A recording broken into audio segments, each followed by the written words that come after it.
Episode शुरू होता है और डेज़ी बोलती है तो वो आखिर इस सिचुएशन से निकलने में कामयाब रहा। होशी मियाँ जी सच में एक इंटरेस्टिंग पर्सन है।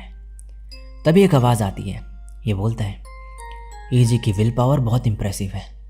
डेज़ी कहती है तुम यहाँ? ये कहता है शायद इसे हिरागी के पास छोड़ना बुरा आइडिया हो सकता है। डेज़ी कहती है पर वो तुम्हारा। फिर ये बोलने लगता है फ्लावर्स अच्छे होते हैं, ये हर शेप और कलर्स में आते हैं, बिल्कुल लोगों की इच्छा की तरह।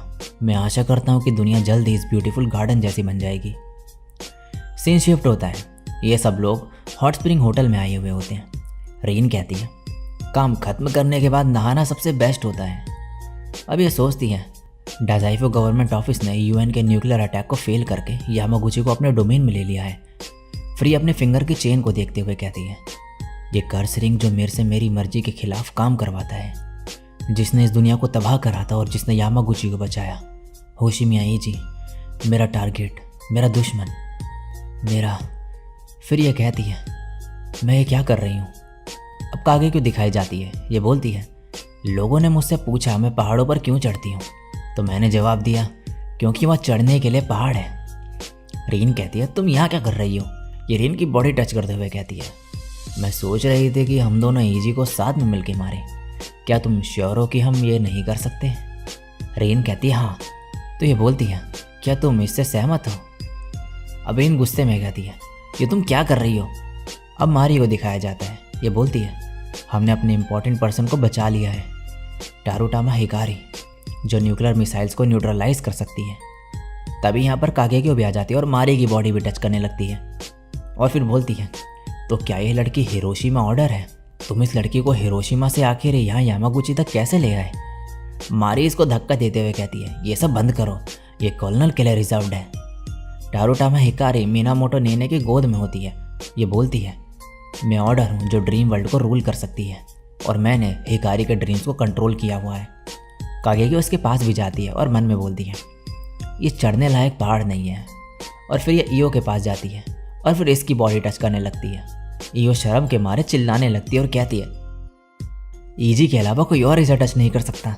अब सीन शिफ्ट होता है, ईजी के सामने लॉरेन आता है और इसे बताता है कि सेना को होश आ गया है। अब ये लोग जहाँ पर सेना है वहाँ पर जा रहे होते हैं। लॉरेन बोलता है कॉर्नर हिरागी ने फ्रेंच को टाइम स्टॉप हटाने का ऑर्डर दे दिया है। ईजी कहता है आखिर हिरागी क्या करने की सोच रहा है? ऑपरेशन के टाइम पे भी उसने मुझे नहीं बताया कि मुझसे वो सब करवाने का उसका क्या पर्पस था। उस समय अगर रीन नहीं आई होती तो मैं मर जाता। अब ये तीनों यहाँ पर पहुँच जाते हैं। ये कहता है हम तुम्हारा इंतज़ार कर रहे थे ईजी। फिर ये बोलता है तुमने जो गवर्नमेंट से रिक्वेस्ट करी थी वो पूरी हो गई है। ईजी को समझ में नहीं आ रहा होता कि आखिर ये सब क्या हो रहा है। यही सुने फिर इसे बताता है कि सेना को जो चोट लगी उसके सदमे के कारण सेकंड लेफ्टिनेंट कुरानाई के अटैक के बारे में सेना को कुछ भी याद नहीं है। सेना बोलती है बिग ब्रदर थैंक यू मेरे लिए ये सब करने के लिए। ईजी मन में बोलता है सेना को ये नहीं पता कि मेरी रियल आइडेंटिटी रिवील हो चुकी है और अब मैं किंग बन चुका हूँ। जब तक मैं चुप रहूँगा सेना इस सब में इन्वॉल्व नहीं होगी। यही सुने फिर बताता है कि होशी मियाँ जी हॉस्पिटल चार्ट के अकॉर्डिंग सेना की बीमारी काफ़ी एडवांस है और अब सेना के पास सिर्फ आधा साल बचा है। सेना कहती है बिग ब्रदर क्या मैं जल्दी मरने वाली हूँ? टाई के ही बोलता है सेना को एक अलग टाइप का ल्यूकीमिया हुआ है जिसका अभी तक कोई सक्सेसफुल ट्रीटमेंट नहीं हो पाया है। ये दुर्भाग्य की बात है लेकिन खुद को ये सब के लिए तैयार कर लो। ईजी सेना के पास जाता है और कहता है सेना तुम्हें चिंता करने की कोई ज़रूरत नहीं है, हम तुम्हें सही कर देंगे, मैं ज़रूर कुछ करूँगा। ये कहती है बिग ब्रदर मुझे अपनी बीमारी के बारे में थोड़ा बहुत अंदाज़ा है और मुझे पता है कि तुम अकेले ही इस सब के बारे में चिंता कर रहे थे। फिर ये ईजी को मारते हुए कहती है तुम अकेले ही परेशान हो रहे थे, तुम कितने बेवकूफ़ हो। ईजी फिर इसे हक करते हुए सॉरी कहता है। ये कहती है मैंने तुम्हें माफ़ किया, आखिर तुम मेरे बड़े भाई हो, लेकिन मैं चाहती थी कि मैं तुम्हारे साथ स्कूल जाऊं। योशित्सु ने कहता है तुम्हें सही करने का एक तरीका है। इजुमो में एक डॉक्टर है जिसका नाम कामी मुसुबी है। उसके पास ऐसी बीमारी जिनका कोई इलाज नहीं है, उनको सही करने की पावर्स है। ईजी कहता है क्या सेना ठीक हो सकती है? योशित्सु ने कहता है क्या तुम वहाँ जाओगे ईजी? ये कहता है मैं सेना के साथ इजुमी जाऊँगा। लॉरेन तुम भी हमारे साथ चलो। और फिर ये लोग यहाँ से निकल जाते हैं। ताइकी योशित्सु को कुछ पेपर्स देते हुए कहता है ये असली टेस्ट रिजल्ट्स हैं, जैसा कि हमने प्रेडिक्ट करा था, ये दोनों सगे भाई बहन नहीं हैं। योशित्सु ने कहता है, मैंने यह टेस्ट श्योर होने के लिए करवाया था, तो ये दोनों उस आदमी के बच्चे हैं। योशित्सु ने अब बोलता है, हमारे पास कम समय बचा है। दूसरे ग्रेट डिस्ट्रक्शन होने से पहले हमारे ग्रुप ऑफ 10 को दुनिया पर कंट्रोल करना होगा। अब सीन शिफ्ट होता है। ईजी एक आदमी से बोलता है, क्या सेना चली गई? ये कहता है, हाँ, अभी कुछ देर पहले वो लेफ्टिनेंट कर्नल कुनो के साथ चली गई। अब ईजी उस जगह पे पहुंचता है जहाँ पे सेना होती है। ये बोलता है, तुम क्या प्लान बना रहे हो? योशित्सु ने कहता है, हम सेना के ऑर्डर बनने की एबिलिटी टेस्ट कर रहे थे, यह अभी भी हमारी बंदी बन के रहेगी। ईजी अब अपनी पावर्स का यूज़ करके सेना को अपने पास लाता है, लेकिन योशित्सु ने अपनी पावर्स को यूज़ करके सेना को वापस अपने पास ले जाता है और मारी ईजी को नीचे गिरा देती है। ईजी बोलता है, तुमने ये कैसे किया? ये कहता है, ईजी, जापान को अपने डोमेन में लो। अब सीन शिफ्ट होता है। ईजी ऑलरेडी हिरोशिमा को अपने डोमेन में ले चुका होता है और अभी यह रीन के साथ ट्रेन में बैठा होता है। अब ये दोनों हिरोशिमा कैसल पहुंचते हैं। रीन इसे देख के बहुत खुश होती है। ईजी बोलता है, तुम खुश लग रही हो, लेकिन हम कोई ट्रिप पे नहीं आए हैं। ये कहती है, ऑफ कोर्स मैं खुश हूँ, क्योंकि ये सब अब तुम्हारे डोमेन में है। अब मुझे तुम्हारे साथ चिपके रहने की कोई ज़रूरत नहीं है, अब मैं फ्री हूँ। ईजी कहता है, तुम अभी भी मेरी बंदी हो। अब ये दोनों यहाँ पर घूमते हैं और अलग अलग चीज़ें खाते हैं। सीन शिफ्ट होता है। एक आदमी दिखाया जाता है। ईओ नारुकामी के साथ गाड़ी में बैठी होती है और ये अचानक से घबरा जाती है। यह अब योशित्सु को कॉल करती है और कहती है, अगर ईजी के डोमिनेशन की पावर को एक सिमिलर पावर का सामना करना पड़े तो किसको प्रायोरिटी दी जाएगी? ये कहता है, जो सबसे नई विश होगी उसे प्रायोरिटी दी जाएगी। लेकिन तुम ऐसा क्यों पूछ रही हो?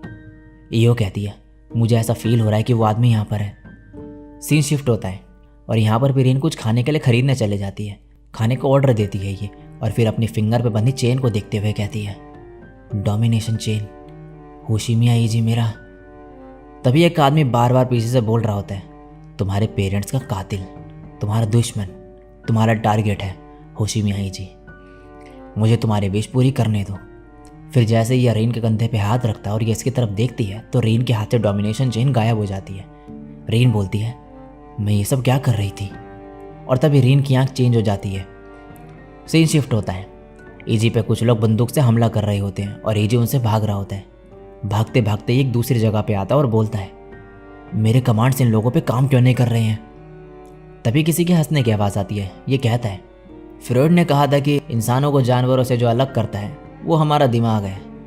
ईजी कहता है, तुम कौन हो? ये कहता है, मैं UNIGM पब्लिक सेफ्टी डिवीजन 6 हटोरी हंस हूँ। मैं लापता कामामुसेबी के बारे में इन्फो इकट्ठा कर रहा हूँ, लेकिन मैंने एक्सपेक्ट नहीं किया था कि मैं यहाँ पर होशिमिया ईजी से मिलूँगा। फिर ये अपनी आँख से पट्टी हटाते हुए कहता है, मुझे लगता है कि अब तुम्हारे मरने का टाइम आ गया है। अब रीन यहाँ पर एक तलवार के साथ आती है और हटोरी कहता है, मेरी पावर दूसरों को डोमिनेट करना है और मैंने इसकी तरफ सिर्फ अपना हाथ बढ़ाया है। कुरनाई रीन, अब तुम्हारा सपना पूरा करने का टाइम आ गया है। अब रीन ईजी पे हमला करती है। ईजी रीन को नॉर्मल करने के लिए अपनी पावर्स का यूज़ करता है, लेकिन इससे कोई भी फर्क नहीं पड़ता। रीन फिर से हमला करती है और ईजी का हाथ काट देती है। तभी यहाँ पर बेनकाई और ईओ आ जाते हैं। ये योशित्सु को इन्फो देता है कि ये दोनों ईजी के पास पहुँच गए हैं। योशित्सु कहता है, ईओ ने सही कहा था कि वो आदमी ईजी के सामने आएगा। इसका मतलब है कि वो ईजी के पीछे पड़ा है। और फिर बोलता है, मैं हिरोशिमा जा रहा हूँ, अयाहिटो को बुलाओ। दूसरी तरफ यहाँ पर बेनकाई ईओ को ईजी को संभालने को कहता है। ईजी कहता है, बेनकाई, रीन को मारना मत, हमें रीन को नॉर्मल करने का तरीका ढूंढना होगा। हटोरी हंसते हुए कहता है, ऐसी सिचुएशन में भी तुम ये सब बोल रहे हो? सब लोग तुमसे नफरत करते हैं, लेकिन फिर भी तुम्हारी अच्छी लाइफ जीने का ये अटेम्प्ट इंटरेस्टिंग है। ईजी ईओ को बोलता है, हमें कुछ करना होगा। ईओ उसे रोकते हुए कहती है, उसके पास जाने का कोई फ़ायदा नहीं है। उसकी पावर्स फिजिकल कॉन्टैक्ट से एक्टिवेट होती है। उसके पास जाना डेंजरस है। ये कहता है, तुम्हें इतना सब कैसे पता है? ईओ बोलती है, डेजाइव गवर्नमेंट ऑफिस असल में इसी से लड़ने के लिए बनाई गई थी। रीन अब बेनकाई और ईओ दोनों पे हमला कर देती है और फिर से ईजी पे हमला कर रही होती है, लेकिन ईजी अपनी पावर से इसे रोक लेता है और सोचता है, क्या रीन मेरे से इतनी नफरत करती है? नहीं, अभी इसे मैनिपुलेट किया गया है। मुझे उसे हराना होगा जिसने इसे कंट्रोल करा हुआ है। ये एक पत्थर उठाता है और बोलता है, ऑर्डर, हिटोरी को शूट करो। और तभी यह पत्थर हटोरी को जाके लगता है और ये नीचे गिर जाता है।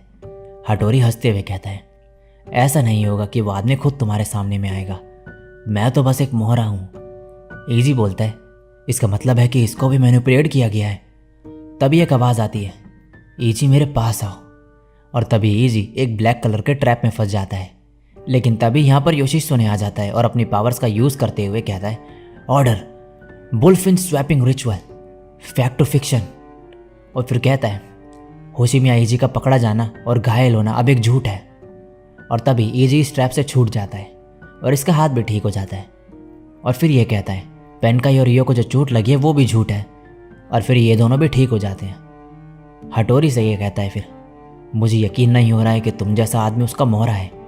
और फिर इसे पंच मार के नीचे गिरा देता है। आयाहिटो भी यहाँ पर आ जाता है और इस दौरान हटोरी और रीन यहाँ से भागने लगते हैं।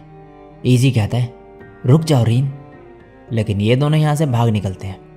ईजी बोलता है, हिरागी वो आदमी कौन था? तुम लोग किसके अगेंस्ट लड़ रहे हो? तभी डेजी यहाँ पर आती है और कहती है, वो तुम्हारे फादर है ईजी, उनका नाम होशिमिया गैना ही है। और इसी के साथ ही एपिसोड यहीं पे एंड हो जाता है। सो गाइस, बिग ऑर्डर का एक और एपिसोड ख़त्म हो चुका है, लेकिन इस एनीमे में जो है अच्छा रिस्पॉन्स देखने को नहीं मिल रहा है मेरे को।